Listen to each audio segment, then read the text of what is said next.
Today I'm doing a quick lesson on the A chord shape from the CAGED system. So, played this way with these three fingers and technically barring the 0th fret. Read a question from someone who was having a bit of issue with getting all three fingers onto the same fret. So when we start, we say take the actual A chord shape like this, right? If we're playing with these three fingers, the way to get these three fingers on the frets, especially starting with the pinky, a lot of people will play this chord with fingers 1, 2, and 3. That's even a bit more challenging. It's doable, but it tends to make the D string buzz because you're actually at the very front of the fret. Even as you try to open the hand up as much as possible, it's still quite a bit there. Still a little buzzy, but I'm pushing really hard on it. Depends on also the size of the strings you use and the tension on them.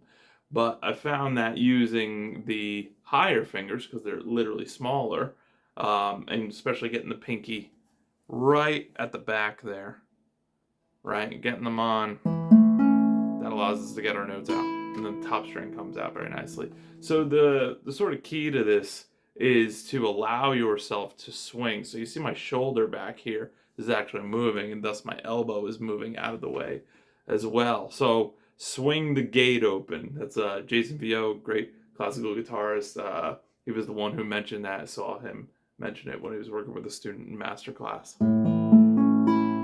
So we learn to swing the gate open. Anytime we have more than one finger on the same fret, we have to swing it open a little bit. Okay? Makes it for very easy. But you can see my first finger is now over here, and that makes it so if I'm going to do the caged shape, this idea, let's move it to the first fret now.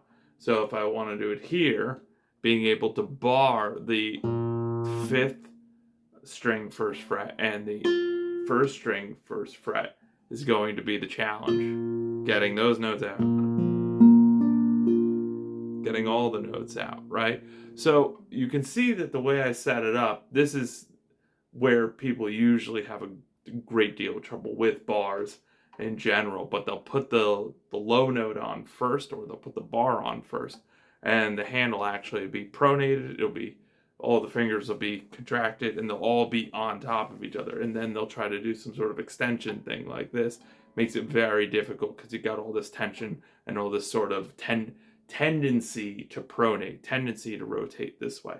What we can do is counteract that by turning it the other way. So I could actually supinate, turn this way with the forearm, and swing the gate open, get the three fingers on there, and then reach out, and then, a bit of thumb adjustment on the back, right? Obviously, playing with the thumb over the top of the neck with a lot of curl is going to make it impossible to bar. So we've got to lower the thumb quite a bit and really get the hand in front. You can see I'm sitting in classical position here. I've got the neck really highly elevated. You can do this with regular guitars as well, but you generally either want to be standing using a strap, something like that, to just get the neck up real high, because it just makes it easy to get underneath it. But anyway, we go like this. We're on, and we want to squeeze all three of my fingers sort of on top of each other as much as possible. Make sure they come out beautifully, really nice. And then you can see I'm extending the finger in the air, and I learn how to extend it out. I can extend it out, you see? So the ability to extend out, so you put the other fingers on first, we extend out, and now I've got the notes down. Now, the issue is as we move closer, as we move higher up the neck, the frets get closer and closer together. So let's say we take that same idea and put it here for the G major chord, right? Same thing, I'm going to put these three fingers down like that, and then put my bar down.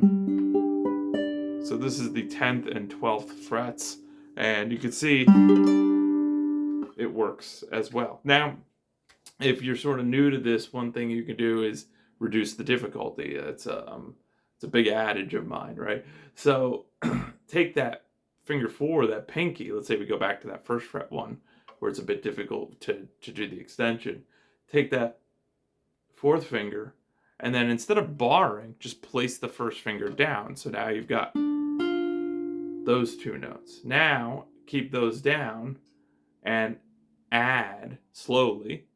Add this finger. Now, if the thumb is too high, that's going to be even a bit more challenging. So you want to make sure the thumb is low, the wrist is out in front. We get a nice gentle curve. You can see right there. Bit of a gentle curve. Bring it over there. Very nice. Now, second finger as much as we can. Now, you see, what I could do is I could take this off if I want to set it up, because what it's going to allow me to do is come really in front, like straight onto the guitar this way, not from underneath and around. So I want to come at the guitar this way.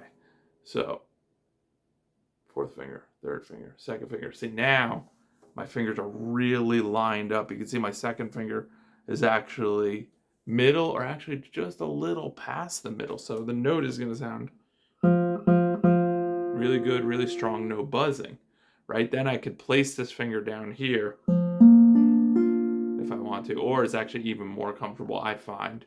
But it takes a bit more pressure. Make sure to use the arm, use the biceps muscle, and bring it in. And you'll have a beautiful sounding bar chord in the A chord shape in the CAGED system. So that's really all there is to it. Not much more than that. So if you're having trouble with chords, you're having trouble getting notes out, you're having trouble with pain in your hand when trying to chord, or fatiguing really easily, these are really common issues, and they're the biggest indicators of tension. One of the things you can do is learn the ergonomics of left hand and fretting, and it will make your life so much easier as a guitarist, because then you'll understand what we do to minimize all of the effort, so that way we can basically get the most effortless experience possible when we play the instrument. If you're interested in that, please feel free to message me. I'll give you a free 1-hour lesson, and we can go through that and get you playing in a way that you really enjoy. Thanks so much. Be well.